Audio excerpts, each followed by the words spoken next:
सबसे पहला चैप्टर इसमें आएगा महिलाओं और बालकों के साथ अपराध।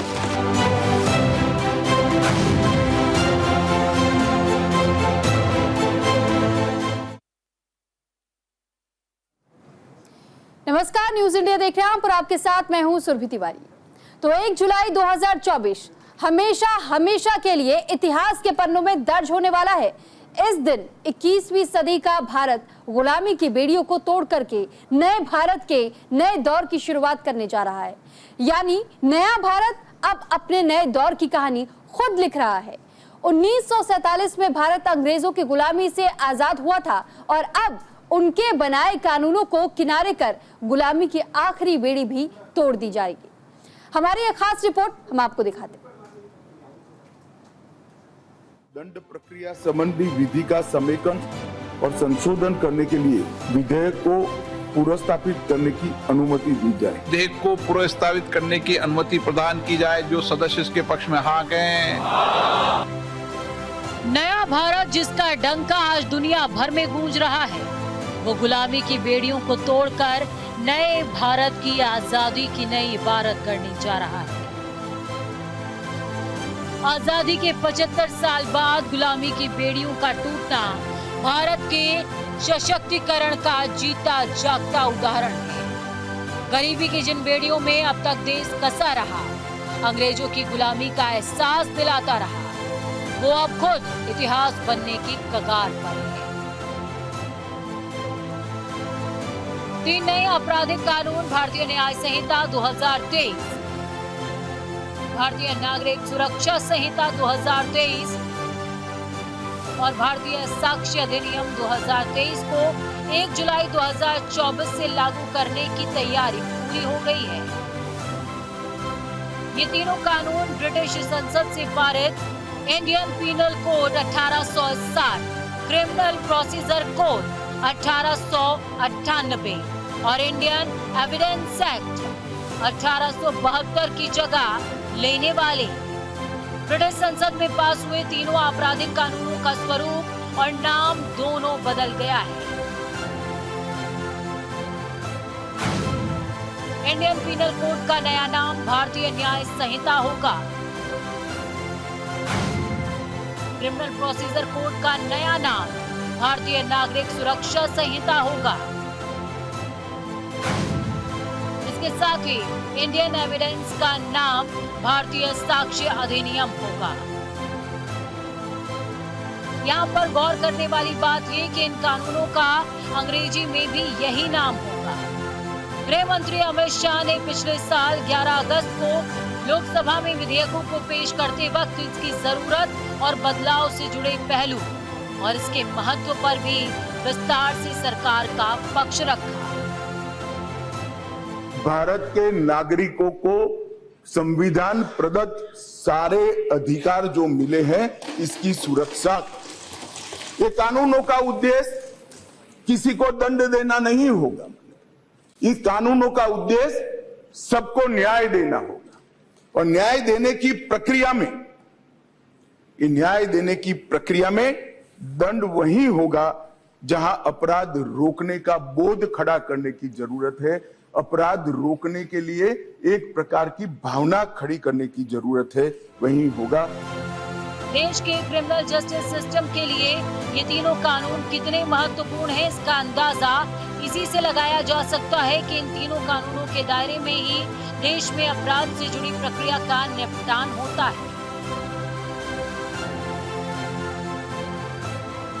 यानी अपराध दर्ज होने से लेकर न्याय और सजा मिलने तक का सफर इन तीनों कानूनों पर ही आधारित है। हम कह सकते हैं कि Indian Penal Code, Criminal Procedure Code और इंडियन एविडेंस एक्ट ही वो रीढ़ थी जिस पर भारतीय आपराधिक न्याय व्यवस्था टिकी हुई। लेकिन अब इसकी जगह आजाद भारत के 3 नए कानूनों ने ले ली है। एक है इंडियन पीनल कोड जो 1860 में बनाया गया, दूसरा है क्रिमिनल प्रोसीजर कोड जो 1898 में बनाया गया और तीसरा है इंडियन एविडेंस एक्ट जो 1872 में बनाया गया। 1860 1898 और 1872 में अंग्रेजों द्वारा बनाए गए, अंग्रेजों की संसद के द्वारा पारित किए गए ये तीनों कानूनों को समाप्त कर आज हम तीनों नए कानून पुरस्कृत करने के लिए मैं आया हूं। थाने से लेकर कोर्ट तक चक्कर लगाने वाले पीड़ितों को तारीखों के माया जाल से भी छुटकारा मिलेगा। नए कानूनों के तहत न्याय प्रक्रिया से जुड़े सभी संस्थानों के लिए निश्चित समय में कार्यवाही न होने पर जवाबदेही भी तय होगी। इसके तहत 35 आपराधिक धाराओं में कार्यवाही के लिए समय सीमा भी तय कर दी गई, जिससे तारीख पर तारीख वाली व्यवस्था को खत्म किया जा सके। नए आपराधिक कानून के तहत 3 वर्ष के अंदर न्याय दिलाने की व्यवस्था होगी। कोर्ट में पहली सुनवाई के 60 दिनों के अंदर आरोप तय करना होगा। तो वहीं आपराधिक मामलों में सुनवाई पूरी होने के 45 दिनों के भीतर फैसला भी सुनाना होगा। यौन उत्पीड़न के मामलों में 7 दिन में पूरी करनी होगी कार्रवाई। इतना ही नहीं, किसी का मुकदमा वापस लेने से पहले पीड़ित को सुनवाई का मौका दिया जाएगा। आवाज का नमूना लेने के लिए हिरासत में लेना जरूरी नहीं होगा। 7 साल से अधिक की सजा के मामलों में तकनीकी सबूत के लिए फॉरेंसिक विशेषज्ञों को मौके पर जाना होगा। मोदी सरकार ने 3 नए आपराधिक कानूनों के जरिए अंग्रेजी हुकूमत के दौरान मिले जख्मों और यादों को मिटाने का काम किया है। इसके तहत प्रधानमंत्री नरेंद्र मोदी के 5 प्रण में से पहला प्रण पूरा हो गया। अब भारत के नागरिकों पर देश के कानून के तहत कार्रवाई होगी, न कि अंग्रेजी संसद में बने कानूनों से सजा मिलेगी। केंद्र सरकार ने यह ऐतिहासिक कानून देकर देश को गुलामी की जंजीरों से एक बार फिर आजाद करने का काम किया है। न्यूज़ इंडिया के लिए संजीव कुमार की रिपोर्ट।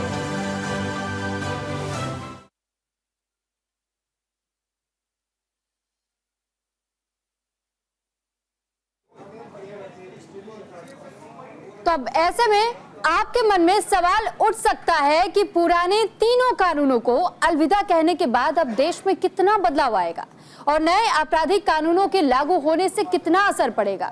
जब देश में गुलामी की बेड़ियों को तोड़ने की बात हो रही हो तो ऐसे में इन सवालों का उठना लाजमी है। गृह मंत्री अमित शाह ने संसद में तीनों कानूनों को पेश करते हुए कहा था कि अब देश में दंड देने के लिए नहीं बल्कि न्याय दिलाने के लिए इन कानूनों को जाना जाएगा। हमारी एक खास रिपोर्ट देखिए।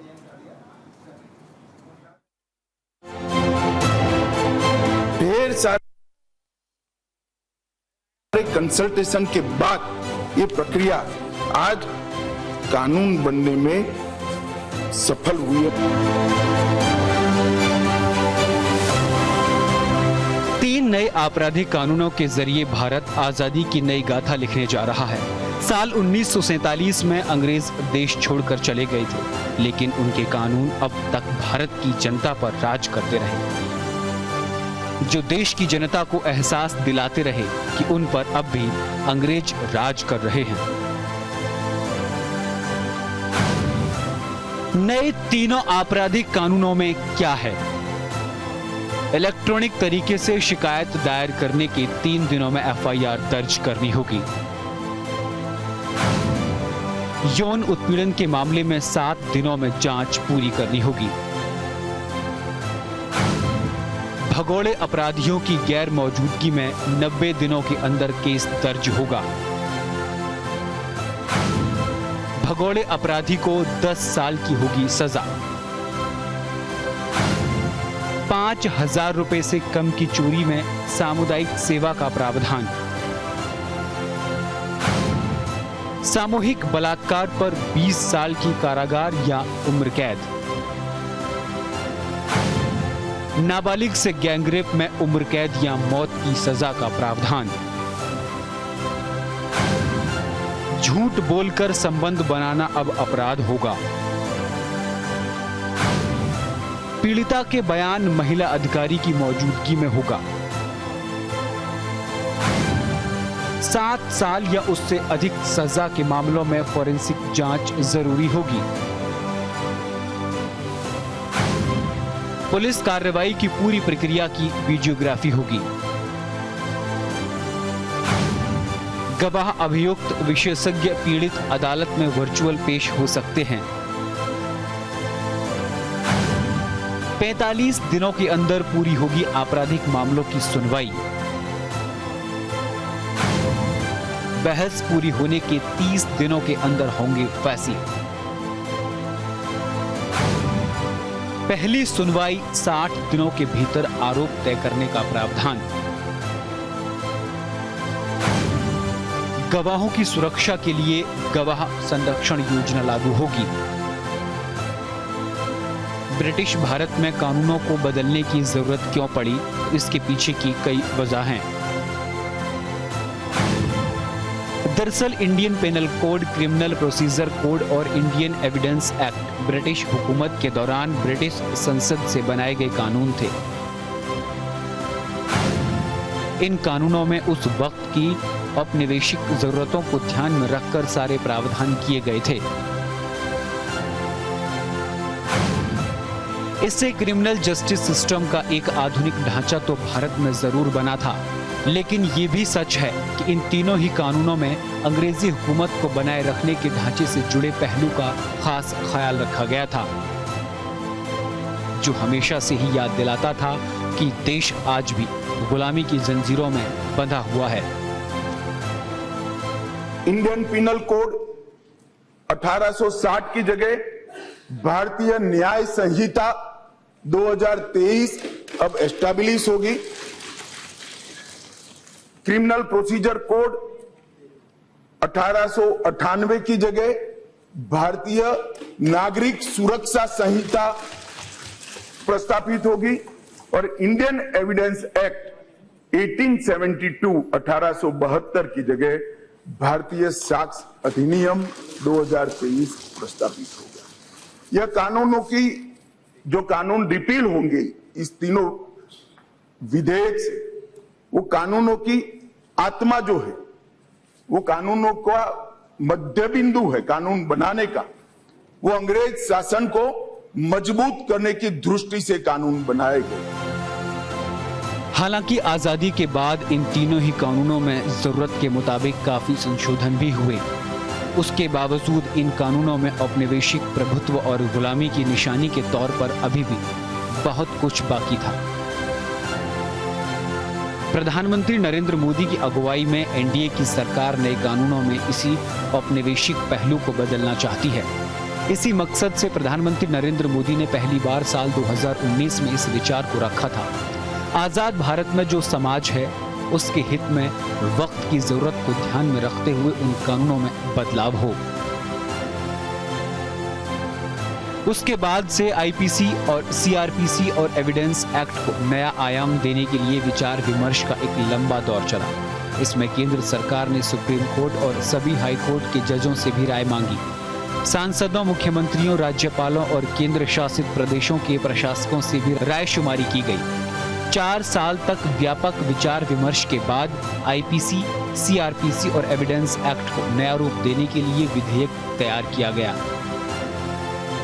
भारतीय नागरिक सुरक्षा संहिता जो सीआरपीसी को रिप्लेस करेगी, इसमें अब 533 धाराएं बचेगी। 160 धाराओं को बदल दिया गया है, 9 धाराएं नई जोड़ी गई है और 9 धाराओं को निरस्त किया गया है। भारतीय न्याय संहिता जो आईपीसी को रिप्लेस करेगी, इसमें अब पहले 511 धाराएं थी, इसकी जगह 356 धाराएं होगी। 175 धाराओं में बदलाव हुआ है, 8 नई धाराएं जोड़ी गई है और 22 धाराएं निरस्त कर दी गई।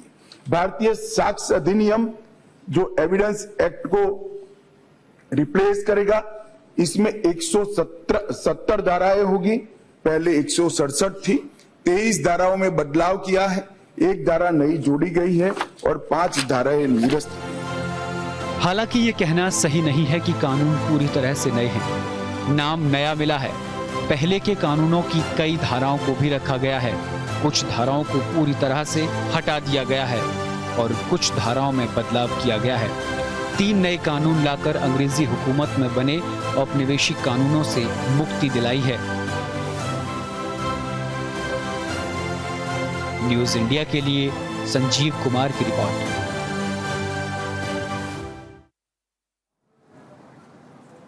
और इसी के साथ फिलहाल यहाँ रुक रहे एक छोटे से ब्रेक के लिए। ब्रेक के बाद एक बार फिर आपका स्वागत है। तो आखिर इन तीनों कानूनों में कितना बदलाव हुआ? आईपीसी, सीआरपीसी, भारतीय साक्ष्य अधिनियम और भारत के बीएनएस, बीएनएसएस और भारतीय साक्ष्य संहिता में किस हद तक बदलाव किया गया है, इसके बारे में देश के नागरिकों को जानना बेहद ही जरूरी है कि 1 जुलाई से लागू हो रहे तीनों कानूनों से उन पर कितना असर पड़ेगा। ये रिपोर्ट आप देखिए। शासन की जगह नागरिक को केंद्र में लाने का एक बहुत बड़ा सैद्धांतिक निर्णय कर हम ये कानून लेकर आए।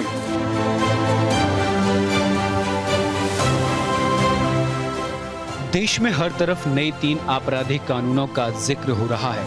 ऐसे में ये बताना जरूरी है कि जो आपराधिक कानून 1 जुलाई से देश में लागू हो रहे हैं, उनमें कितना बदलाव हुआ है। तीनों कानूनों का खास मकसद अलग अलग अपराधों को परिभाषित करके उनके लिए सजा तय करने और देश में आपराधिक न्याय सिस्टम को पूरी तरह से बदलना है। भारतीय न्याय संहिता में ये तय होगा कि कौन सा जघन्य अपराध है और उसके लिए क्या सजा होगी। भारतीय न्याय संहिता आईपीसी में 511 धाराएं थीं। बीएनएस भारतीय न्याय संहिता में 356 धाराएं हैं। 175 धाराओं में बदलाव किया गया है। 8 धाराएं नई जोड़ी गई हैं। 22 धाराओं को हटा दिया गया है। सबसे पहला चैप्टर इसमें आएगा महिलाओं और बालकों के साथ अपराध। दूसरा चैप्टर आएगा मानव वध और मानव शरीर के साथ जो अपराध होते हैं उसका आएगा। तो हमने शासन की जगह नागरिक को केंद्र में लाने का एक बहुत बड़ा सैद्धांतिक निर्णय कर हम ये कानून लेकर आए हैं। उसी तरह से भारतीय नागरिक सुरक्षा संहिता सीआरपीसी की जगह ले रहा है। सीआरपीसी यानी कोड ऑफ क्रिमिनल प्रोसीजर, जिसे हिंदी में दंड प्रक्रिया संहिता कहा जाता है। सीआरपीसी के लिए साल 1973 में कानून पारित हुआ था। दरअसल पुलिस सीआरपीसी का इस्तेमाल किसी भी मामले की जांच के दौरान करती है। पुलिस थानों में मामले दर्ज तो आईपीसी के तहत होते हैं, लेकिन उनमें से कई मामलों में आगे की प्रक्रिया को सीआरपीसी के तहत आगे बढ़ाया जाता है। गिरफ्तारी, जांच और मुकदमा चलाने की प्रक्रिया सीआरपीसी की धाराओं के तहत होती है। भारतीय नागरिक सुरक्षा संहिता सीआरपीसी में 484 धाराएं थीं। बीएनएसएस में 533 धाराएं होंगी। 160 धाराओं में बदलाव किया गया है। 9 धाराएं हटाई गई हैं और 9 धाराएं जोड़ी गई हैं। राजद्रोह पर कि अंग्रेजों ने अपने शासन को बचाने के लिए एक कानून बना था। मैं इस सदन को कहना चाहता हूं, एक ऐतिहासिक निर्णय इस सरकार ने किया है। राजद्रोह को कंप्लीटली हम रिपील कर रहे हैं, कंप्लीटली। वहीं भारतीय साक्ष्य अधिनियम के तहत सबूतों को जुटाने का काम होता है। इसी के तहत जारी पेश किए गए सबूतों को न्यायालय मानता है। हालांकि बीएसए में द्वितीयक साक्ष्य का दायरा थोड़ा विस्तृत किया गया है और इलेक्ट्रॉनिक साक्ष्य से संबंधित प्रावधानों में कुछ बदलाव किए गए हैं। भारतीय साक्ष्य संहिता। भारतीय साक्ष्य अधिनियम 1872 में 167 धाराएं थी।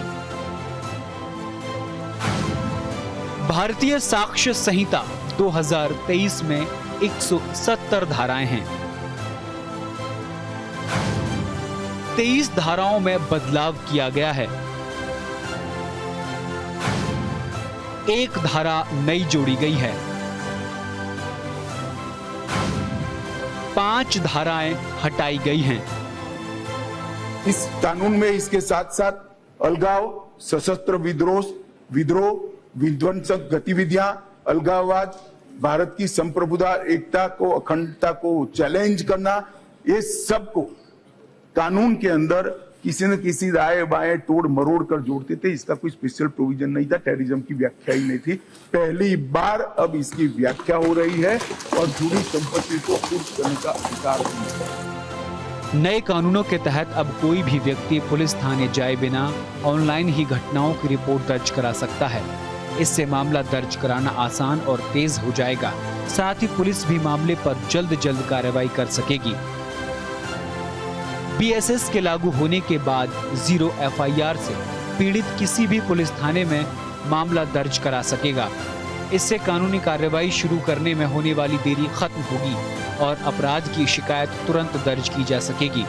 नए कानूनों के तहत पीड़ितों को प्राथमिकी की एक निःशुल्क प्रति दी जाएगी, जिससे कानूनी प्रक्रिया में उनकी भागीदारी सुनिश्चित होगी। हमने तय किया है कि सेशन कोर्ट के जज ड्यू प्रोसीजर के बाद जिसको भगोड़ा घोषित करेंगे उसकी अनुपस्थिति में ट्रायल होगी और उनको सजा भी सुनाई।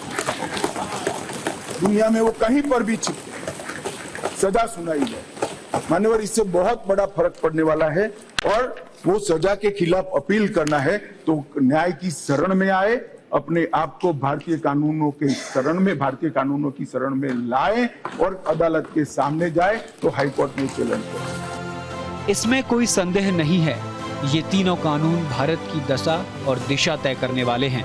जब देश विकसित भारत का सपना देख रहा है, दुनिया को मात देने की कोशिश में लगा है, ऐसे में ये तीनों नए आपराधिक कानून अहम रोल निभाने वाले हैं। न्यूज इंडिया के लिए संजीव कुमार की रिपोर्ट। और इसी के साथ फिलहाल इस बुलेटिन में इतना ही। आप बने रहिए न्यूज इंडिया के साथ। सबसे पहला चैप्टर इसमें आएगा महिलाओं और बालकों के साथ अपराध।